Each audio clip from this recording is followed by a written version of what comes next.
check this out. A woman hears from her grandma that there's treasure in the backyard, but she ends up digging up something unexpected. To see if what her grandma said was true, the woman gets a sudden idea. She decides to go to the backyard and use a detector to scan the area, but then in the thick grass, a beeping sound actually goes off. If she's not wrong, this spot is where the treasure is buried. Soon enough, the woman clears out the weeds from that spot. To make it easier to dig next, all the surrounding weeds are cleared out. The woman also double checks the exact spot. Next, she can start digging with a shovel. The dirt in this spot is pretty loose. In no time, she digs up an iron box. To find out what it is, she has to keep digging, but the original iron box changes. From what she can see, it looks like a car. There's a good chance the treasure was put inside the car and then buried. As the woman keeps digging, handling it on her own is a bit tough, so she quickly calls for an excavator. With the excavator's help, the car should be dug out soon.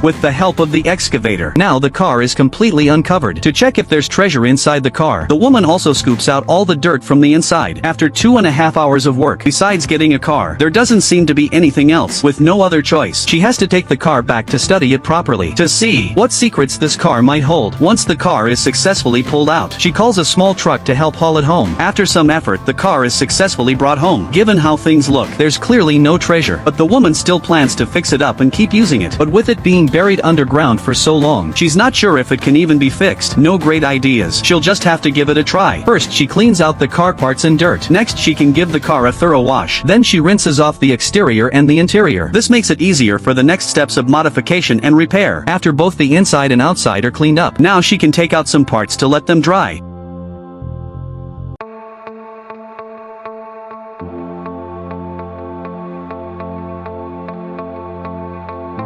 With most of the parts now taken apart, now she can start working on the engine. Because the car was buried underground for a long time, a lot of the components are corroded or damaged, so they have to be taken out and repaired, using a special cleaner to scrub the outside, and most of the other parts need a good cleaning too. Once they're done, they can be put back in. Putting them back is much faster than taking them apart. With continuous effort, now the engine is in place. Before installing it, the frame needs another clean, and any rusty spots need to be sanded down.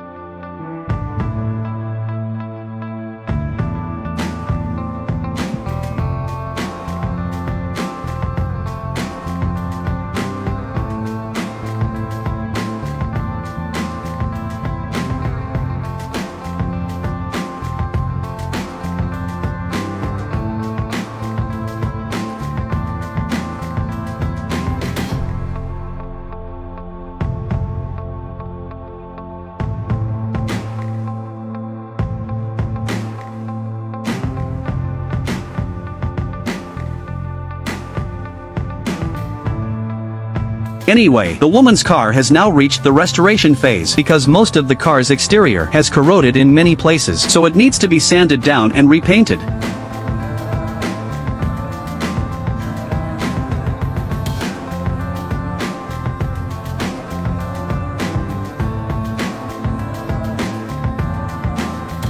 The paint on the doors and windows also needs to be stripped off. Later, painting them all at once will give a better result. After she spent 2.5 hours cleaning off the dust, now she can finally start getting ready for painting. But to make sure the finish is smooth, now she needs to do bodywork on all the dented areas, and the wheel arches have a lot of rust damage, so they need to be welded back up. Next, she can paint the entire car. First, she applies a coat of primer, then she goes over it with a sander. This will make the final paint job look much better. Honestly, this car is like being built from scratch. Every single part needs careful sanding and fixing. She uses a spreader to level out the dented areas because the roof has a lot of little dings. Basically, the whole car needs to be sanded. That way, she gets a nice even finish. After applying the filler, she gives it a light sanding.